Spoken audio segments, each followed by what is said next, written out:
തല്ലൂരിലെ mobile ഷോപ്പിൽ കവർച്ച നടത്തിയ സംഭവത്തിൽ സഹോദരങ്ങളായ 2 യുവാക്കൾ റിമാൻഡിൽ.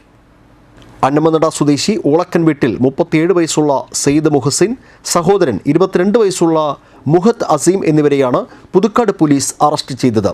കഴിഞ്ഞ 31-ന് പുലർച്ചെയാണ് സംസ്ഥാന പാതയോരത്തെ അഫാത്ത് മൊബൈൽ ഷോപ്പിൻ്റെ ഷട്ടറിൻ്റെ താഴെ ഗ്യാസ് കട്ടർ ഉപയോഗിച്ച് അറുത്തുമാറ്റി മോഷണം നടത്തിയത്.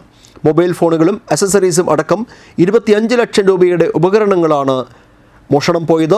കടയ്ക്കകത്ത് കയറി 2 പേർ ചേർന്ന് ഫോണുകൾ ചാക്കുകളിൽ നിറച്ച് കാറിലാക്കി രക്ഷപ്പെടുന്ന ദൃശ്യങ്ങൾ നിരീക്ഷണ ക്യാമറയിൽ നിന്ന് പോലീസിന് ലഭിച്ചിരുന്നു.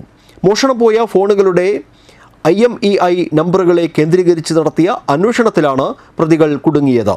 Puthukkad police station sub inspector N. Pradeep, additional SI Sudheesh, dance of crime squad അംഗങ്ങളായ Satheesan Madappattil, Roy Paulose, PM Moosa, VU Siljo, AU Reji, MJ Binu, Shijo Thomas, Puthukkad police സ്റ്റേഷനിലെ സീനിയർ CPOമാരായ രജനീശൻ, ഷിനോജ് എന്നിവർ ചേർന്നാണ് പ്രതികളെ അറസ്റ്റ് ചെയ്തത്.